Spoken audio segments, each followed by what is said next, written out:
आपण पाहत आहात RK न्यूज, बातमी तुमची, आवाज आमचा। सांगली लोकसभा मतदारसंघ हा शिवसेनेला सुटला नाही, तरीही मला हा शब्द दिलाय। पैलवान चंद्रहार पाटील, पहा काय दिला शब्द। काळजतमध्ये शिवसेना उद्धव बाळासाहेब ठाकरे पक्षाच्या कार्यकर्त्यांची बैठक पार पडली। ही बैठक मिरजेत शिवसेना उद्धव बाळासाहेब ठाकरे पक्षाचे पक्षप्रमुख उद्धव ठाकरे यांची सभा आहे, त्याचबाबत ही बैठक होती। तर यामध्ये डबल महाराष्ट्र केसरी पैलवान चंद्रहार पाटील यांनी बोलताना म्हणाले की मी पहिला उद्धव ठाकरे आणि संजय राऊत यांना पहिला भेटलो तेव्हा त्यांनी मला सांगली लोकसभा मतदारसंघ हा शिवसेनेला सुटला नाही, तरी देखील आम्ही तो सोडवून घेऊ असा शब्द दिला आहे, असे पैलवान चंद्रहार पाटील यांनी सांगितले।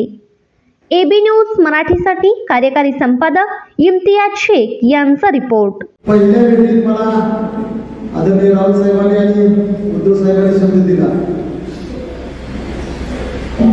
जरी सांगली जिल्हा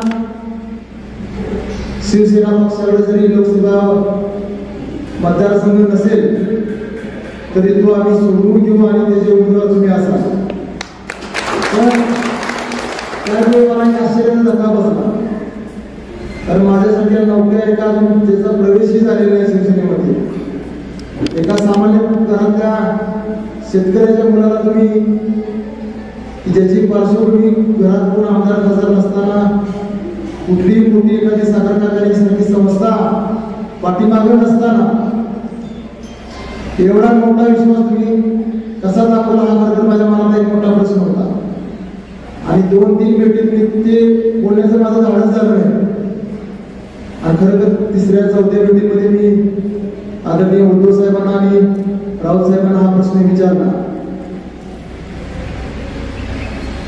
एका शेतकऱ्याच्या मुलावर तुम्ही एवढा मोठा विश्वास दाखवलाय, याच्या पाठीमागचं कारण काय नाही। पण खरं जे उद्धव साहेब आणि राऊत साहेब जे बोलले, चंद्रहार पाटील म्हणजे तुमच्यावर आमचा विश्वास 100% आहेच, पण त्याही पेक्षा जे सांगली जिल्ह्यातले माझे शिवसैनिक आहेत त्यांच्यावर माझा आमचा जास्त विश्वास आहे की कारण माझे जिल्ह्यातले जे शिवसैनिक आहेत आजपर्यंत महाविकास आघाडी असेल किंवा महायुती असेल, पूर्वी महायुतीमध्ये आपण होतो, पण प्रत्येक वेळी दुसऱ्यासाठी काम करायला लागत आमच्या शिवसैनिकांना। पण आज एक हक्काचा माणूस मी आमच्या सर्व सैनिकांना देणार आहे आणि त्यांच्यावर माझा विश्वास आहे की ते सर्वजण तुम्हाला संसदेत पाठवणार आहे। खरं तर मला त्यावेळेस आश्चर्य वाटलं